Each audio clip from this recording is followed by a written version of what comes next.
بسم الله الرحمن الرحيم السلام عليكم ورحمة الله تعالى وبركاته وعن ورقة صاحب بيال سود هذا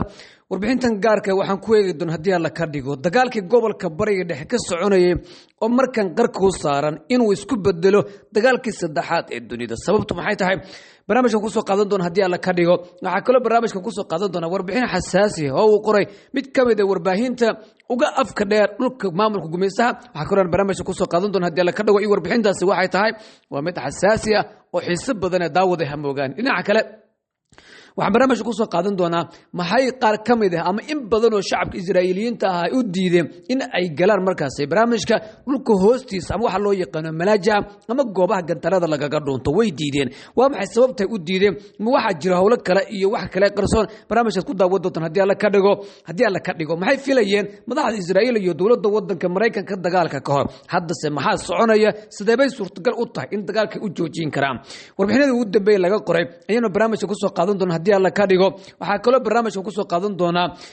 waaxda ambalaasada ee maamulka gumeysaha Israa'iil oo iyaguna xaalad culus la wadaagay ra'iisul wasaare Benjamin Netanyahu waaba hadii uu nool yahay waxa kale barnaamijka ku soo qaadan doona maxaa dhici kara hadii dagaalkan uu sidan ku sii socdo ilaa iyo dhamaadka ama bilowga horaanta bisha soo socota ee markaas Abriil 2026 iyadoo khubaradu waxay ka yiraahdeen iyo dagaalkan guud ahaanba wajiga iyo qaabka uu socdo ayuu barnaamijka ku soo qaadan doona hadii la ka dhigo aad badumaha sintiina soo dhawaada markii ugu horeysay aad soo daawato haday tahayna kanaalka subscribe si la wadaag saaxiibadaada African Media Facebook ayaad nagala socotaan soo dhawaada saaxiibayaan waa hagaag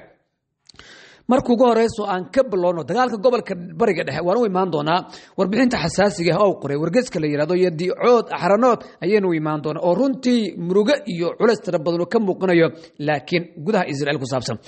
dagaalka markii waxa uu leeyahay Iran iyo Mareykanka iyo Israa'iil oo wada jir ay ku qaadeen dawladda wadanka Iran dagaalkii wuxuu noqday sida la leeyahay kansar ayuu wuxuu ku noqday guud ahaan caalamkii oo dhan waxa kale oo la yaab leh marka cid markii hore la jabinayay ee la filayay inay saacado ku jabto ama maalmo ku jabto ama toddobaad ku jabto ama toddobaadii ku jabto ayaa wax kale isbedelay habeen gudcur ah saacaduna ay tahay labadii habeenimo ama 8 saac ee habeenimo ayaa kowdii duhurnimo isku bedelay waa wax aan la aqbali karin ama qorraxda galbeed ka soo baxday si kalma kugu dhigaa على عشرة تمكن صوبحين بيسكو اكتهم وحساس اقوية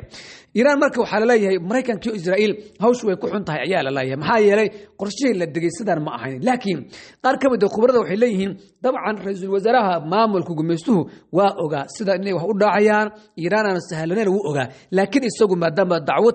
دعوين تربض نقص عدم سدوا كلتنا محكمة عالمية وحبك اللوجي يريه oo isagu inta badan ahaa nin markaas maxkamad suuq ah wuxuu doonayay beeralay dagaalkan in uu geliyo ma garanaysaa Donald Trump dabadeedna markuu uu geliyo haddana aan intaas kaliya ku ekaanin hatta dagaalku uu bilowdo oo markaas la ballaariyo arinta markuu waxba keenay waxa la leeyahay Mareykanka markuu wuxuu ogaaday markii xaaladda fara ka baxday oo wax walba ay qalibameen oo taleefar ka baxday ayuu shakadii ogaaday hadda marka dagaalkan sidoo u socdo waxa la leeyahay marka la eego hanjabaadyadas daba joogga ah ee ka imaanaya dawladaha Ruushka iyo Shiinaha marka la eego ciidanka dawladda wadanka Mareykanka oo niyad jab culus ka muuqanayo marka sidoo kale tor la eego saaxiibadii wadamada reer galbeedka oo iyaguna kala cararaya Mareykanka oo laga guuriyo dhinaca Shiinaha la wada aadayo ciidankii Mareykanka iyo hubkii dawladda wadanka Mareykanka oo waliba si weyn u fashalmay tusaale ahaan khubaradu iyo dadka ciidamada iyo siyaasadda iyo dhaqaalaha yaqaan mesela waxay leeyihiin diyaaradii la oran jiray F-35 waa la socotaano taaqada yaani waxa lagu leeyahay saaxadda dagaalka in ay ka baxdo ay qarku saaran tahay maxaa yeelay diyaaradan markii afraad ay waxay soo riday ciidanka dawladda wadanka Iran dagaalkii 12 maalin laba lagu soo riday kan haddana waxa la leeyahay ugu yaraantii 3 diyaaradood oo kuwaas ayaa la soo riday walow laakiin dawladda wadanka Mareykanka mid kamid ah markaas maraakiibtaasi diyaaradahaas ay sheeganayso in dhaawac uu soo gaaray dabadeedna ay ku degtay gobolkan mid kamid ah saldhigyada ku yaala wadamada Carabeed ee calooshood u shaqeystayaasha ah ee Mareykanka iyo Israa'iil u nacamlaya waxa kale yaab leh marka diyaaradan waxa la leeyahay marka burhaanteedii waa dentay ma la socotaan diyaaradda liyaad Rafale waa mid kamid diyaaradaha ay sameeyso dawladda wadanka Faransiiska weeye diyaaradaas hatta lagama iibin jir wadamada oo dhan dalal dhif inaadara ayaa laga iibin jiray waliba Masar oo kale waa laga iibiyo iyadoo dana badan la siisanayo balaayin dollar ayaa laga siiyay laakiin ilaahay qadartiis markii dagaalka Pakistan iyo Hindiya uu dhacay ee diyaaradii la oran jiray JC-10 ee Pakistan iyo dawladda wadanka Shiinuhu ay sidoo wada jirka u farsameeyeen ayaa diyaaradaasay siday tay ugu baashaashay markaasa sidii qashinka loo soo daadiyay wixii markaa ka dambeeyay diyaaradii Rafale la oran jiray ee Faransiisku ku faanay jireen ee la lahaa dunidu tan oo kale lama arag maalinkii ba ugu dambeysay in la iibso xitaa Hindiya iyo dawladda wadanka Masar oo boqolaal bilyan oo dollar looga qaadanayay waa ka laabtan marka halkaas gobolkeedii ku dhacay dawladda wadanka Faransiiskana dagaalkaasi waxa uu ahaa baa la leeyahay waxa loo yaqaan qitaalul aswad ama dagaalkii madooba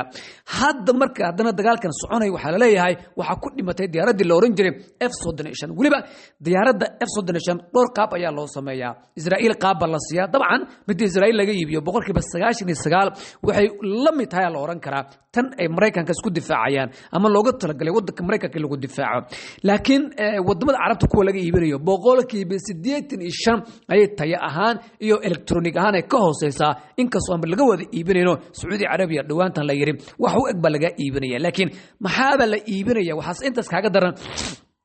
rally hada waxa intaas kaaga dar markuu xaluulay diyaaradaas hadda gobolkeedii waa dhacay Mareykanka wax walba oo dhaco diyaaradaas ugu daran waxa kale yaab la iyadana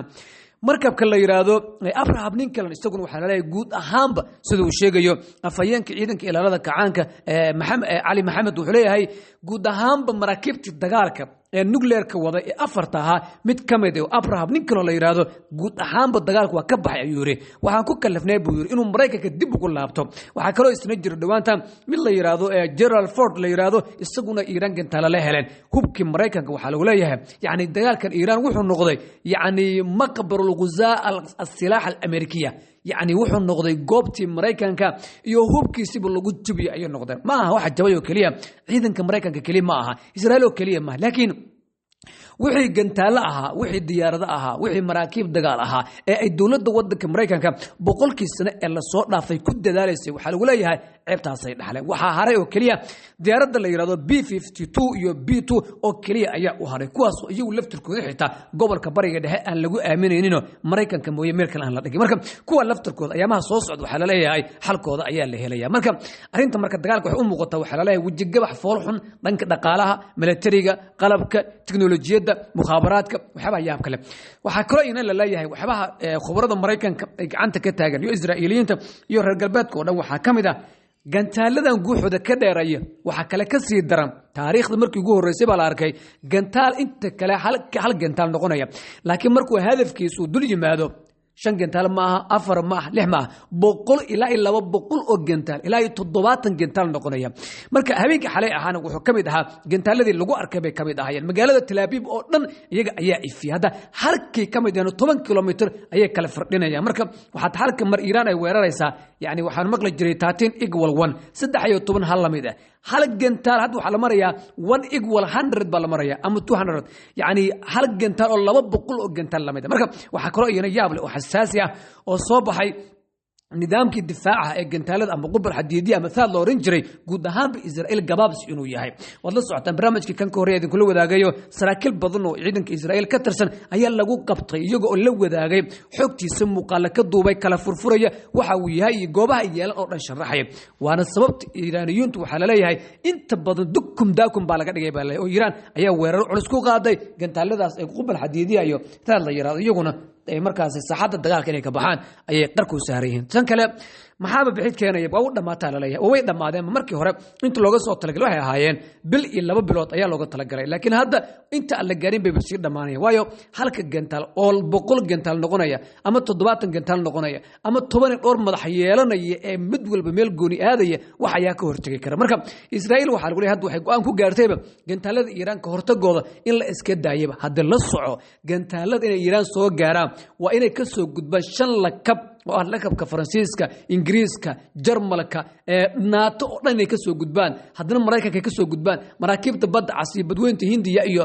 badda Bahrul Mayd ama badda dhimatay taala badda Mediterranean-ka waxaas oo dhan markay ka soo gudbaan ayay dhulka xog lagu haysto soo gaarayaan kuwaasna hadda waxa la arkay waliba gantaalo sidii kubadda loo sameeyay oo gantaalka kubadda ciyaar dhac gantaalkii uu ciyaarsiinayaaba marka dambe wash intuu ka siiyo ayuu wuxuu noqonayaa 20 ilaa 100 gantaal markaas dhul dhan u holcinaya marka Iiraan waxa la leeyahay leeyahay waxay madax u tahay quruumaha soo socda iyo dagaalada soo socda ayay la yaab u tahay dhinaca kale Iiraan iyo xulafadeedu waxa lagu leeyahay dagaalka lagu mabajabiyaba haas oo koox yar ah oo magaalada Gaza joogto ayaa adduunka dhan isugu tagay 2 sano la garaacay waa soo taagin waa la jabin waay xuutiga waa la jabin waay Hezbollah waa la jabin waay Iiraan marka warkeeda jir marka hawshaas way adagtay wax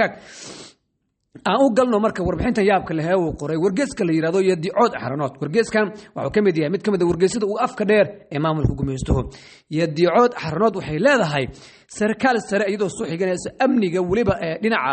security wuxuu leeyahay dadkii wuxuu leeyahay waa diideen inay galaan buu yiri goobihii gabaadyada ee gantalada laga galiyay habeenkii xalay ahaan waxa la arkay samacado dheer oo lagu xiray oo dadka lagu codsanayo godadka inay galaan maxay tahay sababtu marka ma dadku geesiyaal ay noqdeenoo dagaalka u barteen maya dadku waa waasheen ba lagu leeyahay dadku dhimirka yaa ka tagay oo waxay ku leeyihiin anigu dhimashaan rabnaaba si walbo dadka nin walbo la hadasho wuxuu ku leeyahay anigu dhimashaan raba wax kaleba ma rab noloshan waa nacay yaani dawladii bay mudaharaad ku yihiin marka waxay leeyihiin hanna la laayo hadii rabaadinka dayacay weerarka adinka qaaday god kuma jiri karno inta god ku jirnay 20 maalmood wax ka badan baan god ku jirnay marka shacabkii baa waxa la leeyahay waxay taagan yihiin hanna la laayo Iiraan hanna layso ama hanna deeso laakiin godkaasi kuma jiri karo dadkii marka la baari waxa lagu leeyahay 98% waxa ku dhacay cudurro dhinaca dhimirka maxaa yeelay iska daa wax kale saraakiishi iyo ciidamada mas'uuliyiintoodii ayaa shacabkii waxay kaga hormarayaan godadkii markii gantaalku u yeero marka dhibtaas jirto waxa lagu leeyahay dadkii waa waasheenba caqliga suulay markii isbitaaladii iyaguna dhinaca dhimirka lagu daweynayeen waaba buux dhaafiyeen marka waxa la arkayaa dadkii oo banaanka iska taagan wiishkii oo yeeraya oo dadkii in xoog lagu kaxay mooyay waxa lagu leeyahay waa buwaashan dadka meerkooda ma jooga waxa kale oo sarkaalka ay soo xiganayaan iyo Yadicood Axranood ay leedahay arintan way dhib badan tahay hadii dagaalkan uu sidan ku sii socdo waxay leeyihiin oo aan hal degdeg la helin hadii ay guul tahay haday guul daro noqoto waxa la arki doonaa buu leeyahay malaayiin Israa'iiliyiin oo waashay way in adag tahay buu in la dabiibo marka waxaan codsanaynaa buu leeyahay dawladdu inay hadda dagaalka wax ka bedesho Netanyahu oo muuqaal dad badan dhaliyay soo dubayn isaguna wuxuu ku yiri dagaalka sida ugu dhaqsiyaha badan ayuu joojin doonaa ayaan u joojin doonaa laakiin dagaalka Israa'iil Mareykanka ku ablaabeen khubradoo dhan waxay leeyihiin joojintiis Iiraan ayay mas'uuliyad ka saaratay marka Iiraan dagaalka inay joojiso shuruudo la yaab leh ayaa ku xiran shuruudahaas marka Mareykanka dabcan inuu aqbalo way u badan tahay laba mid bay noqonaysaa inuu Mareykanka iyo Iiraan heshiiyaan oo Israa'iil isku soo haraan Iiraan taas waa dhib ayaa la leeyahay way u badan tahay marka Donald Trump xaqiiqadu uu ogaado inuu Netanyahu ku yiraahdo marka hore aan ayada heshiinayno kadibna adigana dagaalkana ka joojinaya bal horta labada iyadu aan kaliya furno inuu dhaxana waa dhici karta marka hadda malaayiin qof baa waashay baa la leeyahay marka arintaas Yadicood Axranood ayaa qoray waxa uu mas'uuliyiinta ciidanka sheegayaan xaalad inay liidato dabcan goobihii dawladda wasaaradda gaashaandhigga mukhaabaraadkii meelo dhulka hoostiisa oo sirdoonka ku dhimanayeen khubaradii nuclearka burburka magaalooyinka Tel Aviv iyo Haifa iyo Qudus iyo Akka gaaray waxa la leeyahay ilaad gaaray wax la fahmi karo xitaa ma waana sababta la diray hatta in warbaahinta la wadaago oo la duubo xitaa marka jab culus ayaa ka jira gudaha dadkuna qaxa ka soo ko waxa la leeyahay inta joogto in caafimaad qabta ma aha marka taasi waa taas dhinaca kale Netanyahu iyo Donald Trump ma waxay filayeen in dagaalku sidan u sii noqon doono mise wax kala dhacay sida la leeyahay Iiraan hadda xataa dawladihii reer galbeedka iyo kuwii kale aad kugu soo horjeeday ayaa hadda taageerayo waxay ku leeyihiin waxa rabto noo sheeg waa idin siinayna diyaar ayaan u lanahay Iiraan annaga dagaalka kuma jirno waxaan xumaynin hadduu hataa waxaan ka shaqeynaynaa dagaalka markuu joogsado in cunaqabateynta oo dhan idinka qaada ka shaqeynaynaa Mareykankan uu idin la qabanaynaa waa ballan dagaalku mar naga jooji wadamada reer galbeedka waxa la leeyahay Netanyahu iyo Donald Trump sida caalamku uga careysan yahay marka warbaahinta qoraalada Reuters iyo The Guardian iyo warbixinada ay daabacayaan marka aragtid waa yaabaysa xataa warbaahintii gudaha ee dawladda wadanka Mareykanka in badan kuwa ugu afka dheer ayaa la saftay dawladda wadanka Iiraan hadda la soco Mareykanka 50,000 oo weerar ayay marayaan Iiraan weerarkii 69aad ayay habeenkii xalay ahaa qaaday marka 69 weerar oo ka qiimo iyo ka saameyn badan weeye 58,000 oo weerar oo Israa'iil Mareykanka iyo xulafadoodu ay qaadeen haddana dagaalka Ingiriiska ba lagu soo biiriyay waxa la leeyahay UK laftarka wadnaha farta ku haysa waa hagaag dhinaca kale ee wax sheeko kale ayana yaab kale waxa ambalaasada ee maamulka gumeysaha ayaa iyaguna ra'iisul wasaaraha maamulka Benjamin Netanyahu sheeko yaab leh u geeyay waxay ku yiraahdeen dagaalkan ma sii wadi karno qaatiyaan taaganahay waa wareernay dagaalkan si uu naga dhex maxaa yeelay Iran habeen walba waxay soo tuurtaa 5 gantaal 5 gantaal waa 500 oo gantaal bay u dhigmaan marka nimankan ambalaasada ama jabhatu daakhiliya loo yaqaan waxay ka cabanayaan xageen aadna hal gantaal bal la soo tuuray markaas 200 oo gantaal noqonayaaye waa gaari weynay meelaha qaar burburka dadka ku hoos jira marka 3 gantaal oo kiiba 70 gantaal uu noqonayo kan ugu yar suurtagal ma inaga laftirkeena ayaga waxay leeyihiin waxaan ka cabanaynaa dhinac maskaxda aanu ka cabanaynaa oo annagaaba xaalad culus ku jira marka waxay ku wargeliyeen baa la leeyahay Netanyahu iyo golihiisa wasiirada si degdeg ah dagaalkan loo joojiyay haddii dagaalkan uu sii socdo inta ka hartay bisha waxay leeyihiin Israa'iil qof lagu ma arki doono xaaladana way xumaan doontaa adiinkuna waxa laga yaabaa in shacabku inta idinku soo baxaan dabadeedna xaalad fool xun ay dhacdo si fool xun inaad u jabtaan ayaa dhici karta marka laakiin Netanyahu arrintaas ma garwaasana wuxuu leeyahay waxba ma taqaanaan dadka aruuriyo wuxuu ku yiri baa la yiri war waxa doontaan oo ka gaartaan sameeye waxaad ka gaaro weedar iska dhaaf yiri markii nabadda timaado ayaa waxa laga wada hadlayaa adinku intii karaankeena ay qabto marka waxa leeyahay Netanyahu isagu inta kaligiis isagii golihiisa wasiirada iyo Ben Gvir iyo la soo saar la maxkamad waxa uu ka jecel yahay ayaa la leeyahay Israa'iil oo la waayo dagaalo kale oo waaweyn oo dhacaan si loo ilaawo markaas xasuuqi uu ka geystay magaalada Gaza iyo guud ahaan dhulka Falastiiniyiinta marka waa hagaag waliba waxa lagu leeyahay isagu wuxuu qorsheynayaa dagaalkan hadda la wado hatta hadii kan Iran uu muuqdo inuu fashilmo inuu weerar ku qaado wadamada Carbeed yani dagaalkan marna inuu qaboobo isagu raali kama aha ayaa la leeyahay wixii dhacaan ba dhacayna wararkan iyo wixii ku soo kordhay iyo murunkan iyo sheekooyinka yaabka la iyo qaxan iyo waxaan taagan la isma gaarin dagaalka wali 23 maalmood oo kaliya ayuu soconayaa talo markuu bil socdo sidoo isku bedeli doonaa Mareykanka Israa'iil sama kala guri doonaan mise walba waa markaas xaalad culus oo kale ama nin walba tiis ayuu raacsan doonaa waa isla eega doona hadii alla ka dhigo waliba wadanka Mareykanka gudihiisa buuq badan ayaa ka jira ku saabsan laali Israa'iil ilaa naxnu laana Israa'iil ma jirto ilaa anaga mooyee anagu Israa'iil uma dhimanayna wala socotaano saraakiil badan oo saameyn ku lahayd gudaha ciidanka dawladda wadanka Mareykanka ayaa is cilsilay waxa hadba dumaasantii saaxiibada iyo dib intaan u kulmo doono nabadgelyo